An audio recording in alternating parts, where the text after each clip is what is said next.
congratulations on the win.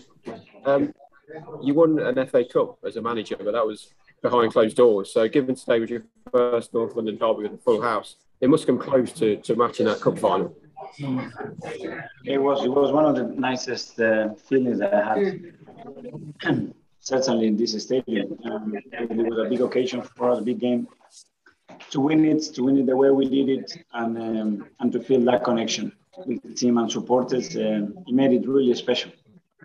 You've always said that this is a process at Arsenal. It would take time with several transfer windows. But did we see a Mikel Arteta team with Mikel Arteta players today?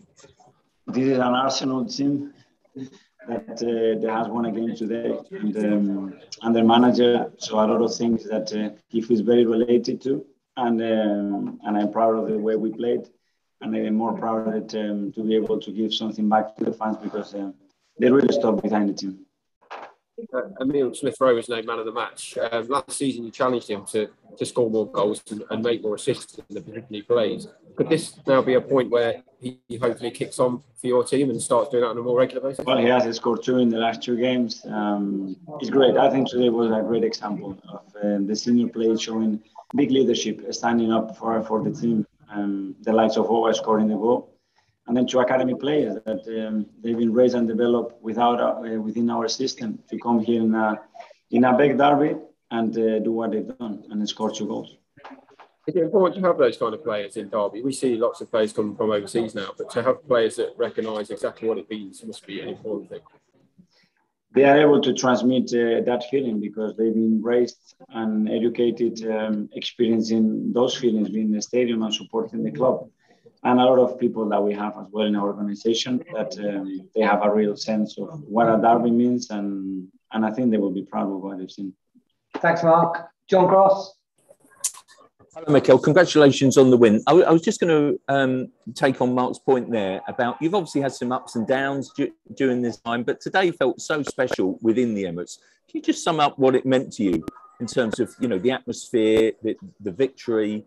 That it must be one of the most special days as manager so far. I think when we didn't have the crowd, it's impossible to rebuild a project. It's impossible to attract people and connect with what we are trying to do if we don't have fans, if we don't have our supporters here. And it makes such a different thing when you sense that they believe that they are willing to support and we want to entertain them and play in a way that they're going to feel proud, and that happens at the same time. It's exceptional, and that's why I think we all enjoyed it, and we all are really happy today with what we've seen.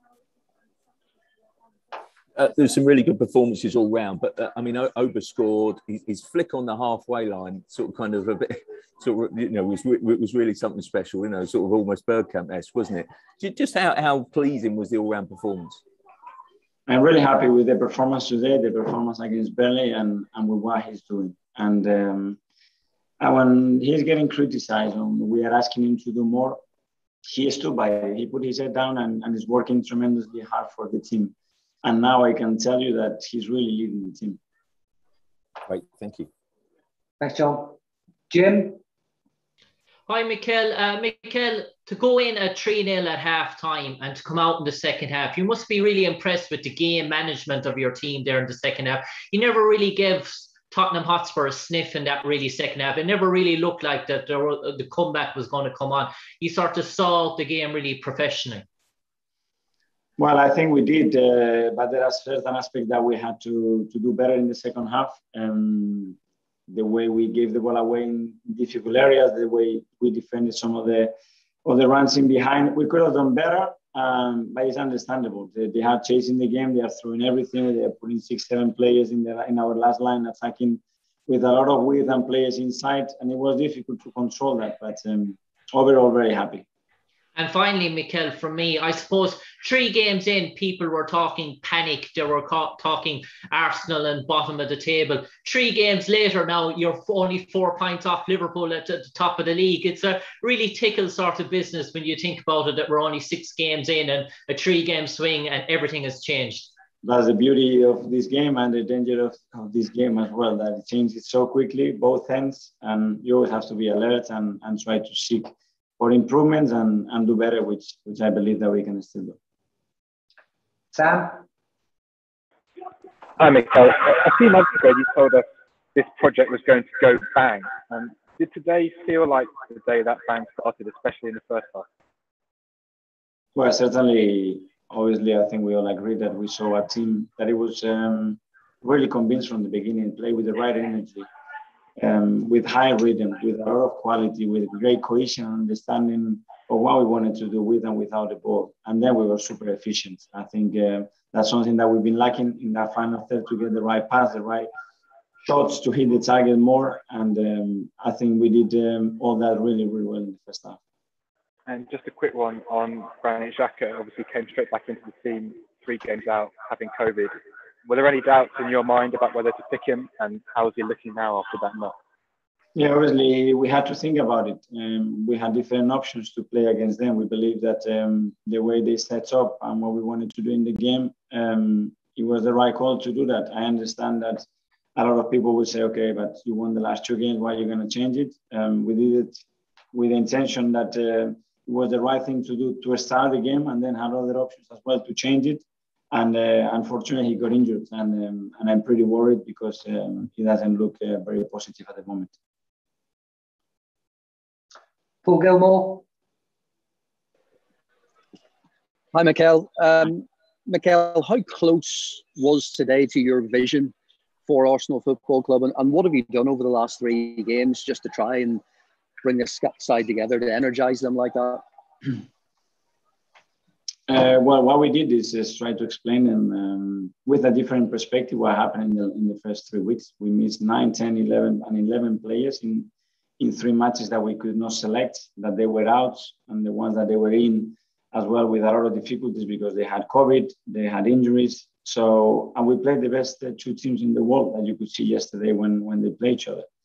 So, but we had to accept that we were bottom on the table. That was the first, accept the reality, go back to certain things that we have to do better, and then believe in what we do, continue, stick together. And then we were lucky because we had our people with us in a difficult moment, which in football is very rare to find.